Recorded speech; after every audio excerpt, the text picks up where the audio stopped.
अपनी पहचान को लेकर अलीगढ़ मुस्लिम यूनिवर्सिटी और केंद्र सरकार आमने सामने है। अलीगढ़ मुस्लिम यूनिवर्सिटी ने केंद्र सरकार के उस दावे को खारिज कर दिया है कि जिसमें कहा गया कि एएमयू अल्पसंख्यक संस्थान नहीं है।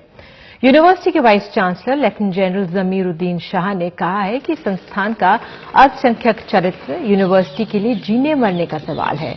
वाइस चांसलर ने यह भी कहा कि अल्पसंख्यक चरित्र का ताल्लुक मुस्लिम समाज की सामाजिक आर्थिक पिछड़ेपन को कम करने से है।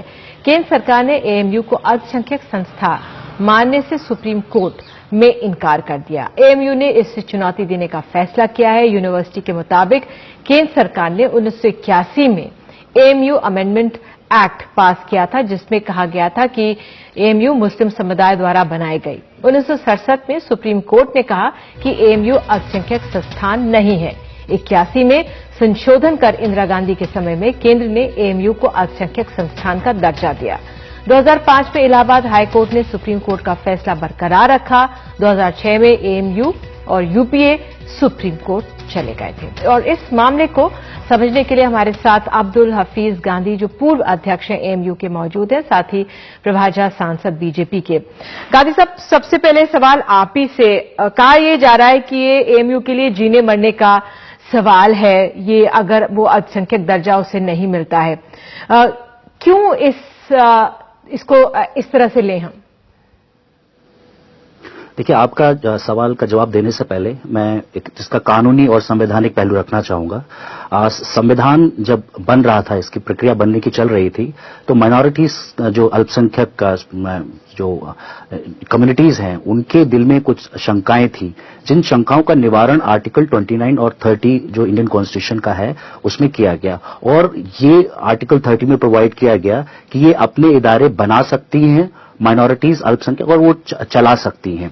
तो बनाना और चलाना ये एक संवैधानिक अधिकार है, ये कानूनी अधिकार है, और जिसकी वजह से ये कहा जा रहा है कि ये जीने मरने का सवाल है, क्योंकि संवैधानिक सवाल है, कानूनी सवाल है। और मुझे लगता है कि ये जो माइनॉरिटी कैरेक्टर है, या अल्पसंख्यक दर्जा है, किसी भी संस्थान के लिए बहुत जरूरी है।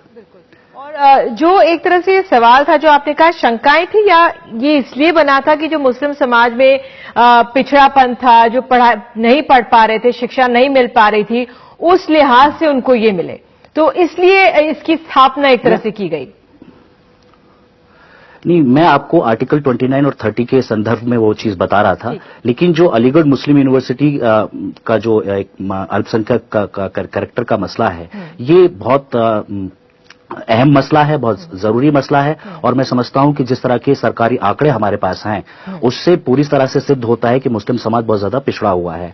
और अगर मुस्लिम समाज को मुख्य धारा से जोड़ना है, तो उसके लिए इस तरह की सुविधाएं भी देनी होगी जहां पर उनका शैक्षिक पिछड़ापन दूर हो सके। तो मुझे लगता है कि अलीगढ़ मुस्लिम यूनिवर्सिटी में जो रिजर्वेशन के प्रावधान किए गए थे, जो उनका अल्पसंख्यक कैरेक्टर का मसला है, वो एक बहुत अहम मसला है। और इसलिए जो वाइस चांसलर साहब ने कहा कि ये एक मरने और जीने की तरह का एक मसला है, मैं समझता हूं कि ये बिल्कुल अहम बात है जो हम सबको माननी होगी। बिल्कुल, ये 1920 के एक्ट के तहत इसको आगे बढ़ाया गया था, और जो 1981 में इसको बदला गया था पहली बार, उस समय इंदिरा गांधी के समय, जिसमें इसको माइनॉरिटी स्टेटस दिया गया था। प्रभा झा जी, क्यों नहीं, अगर ये अलीगढ़ मुस्लिम यूनिवर्सिटी है, माइनॉरिटी स्टेटस ये चाहता है, तो उसमें इतना बड़ी सवाल क्यों? देखिए, सवाल नहीं है। संसद में 1951 में अलीगढ़ मुस्लिम यूनिवर्सिटी संशोधन एक्ट पारित किया और यूनिवर्सिटी के दरवाजे गैर मुस्लिम छात्रों के लिए खोले गए। यह संसद में पास हुआ है, संसद ने संशोधन किया है।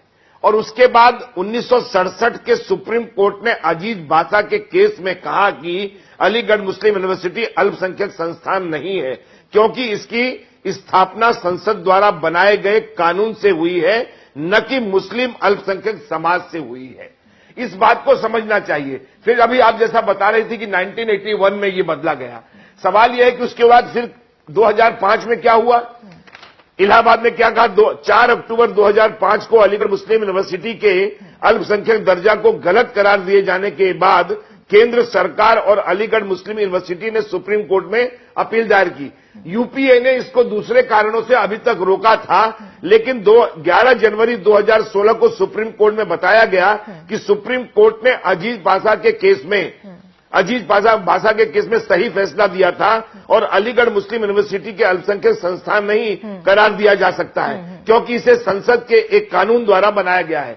हमारा कहना है क्या कि धर्म के आधार पर शैक्षणिक संस्थाएं चलेंगी? ये तो सबसे पढ़ने का 1920 के एक्ट के तहत तब हुआ। हाँ, बहुत पहले से आ रहा है ये। हाँ, तो ये अभी इस समय नहीं हुआ। हाँ, बदलाव संसद में हुए होंगे।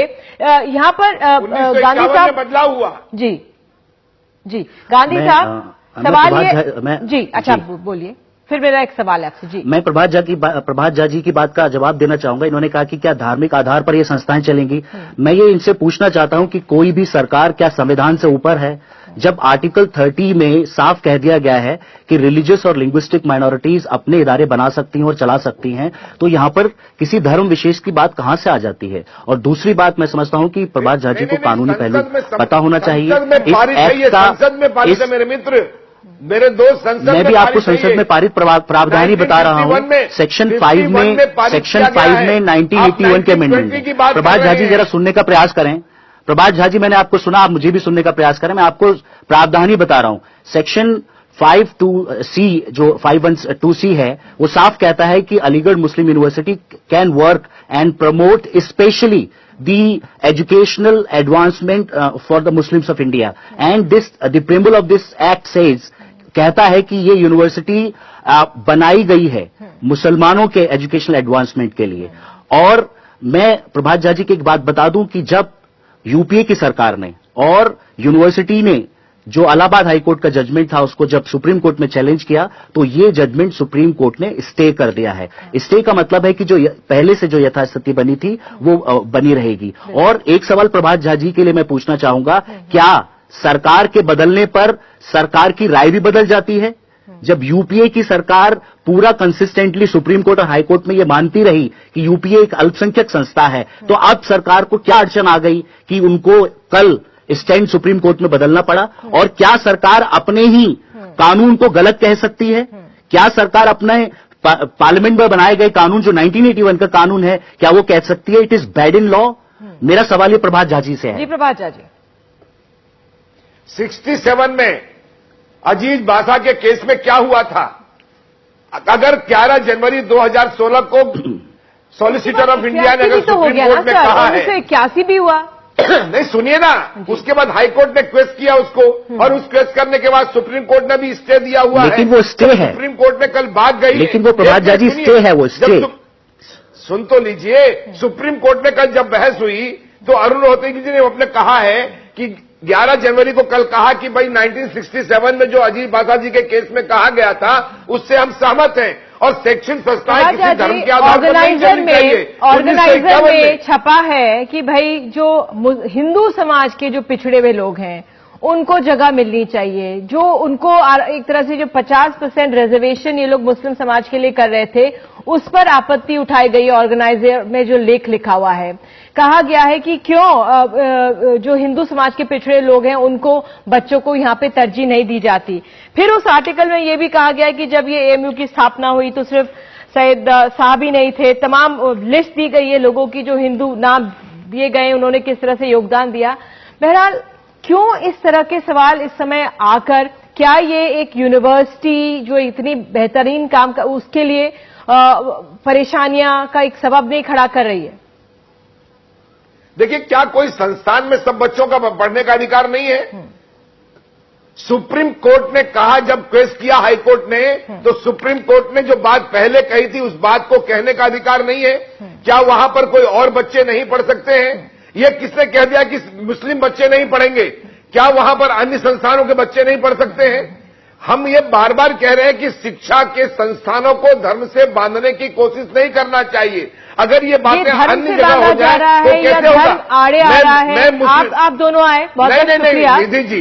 लेकिन ये वाकई में एक बहुत पेचीदा सवाल है और देखना होगा कि एएमयू और केंद्र इस मामले को किस तरह से सुलझाते हैं। बहरहाल मामला अब सुप्रीम कोर्ट में है। अब बड़ी खबर में आज के लिए इतना ही। आप भी अपनी राय हमें आप ट्वीट कर सकते हैं @निधि के NDTV पर। कल फिर हाजिर होंगे, तब तक के लिए नमस्कार।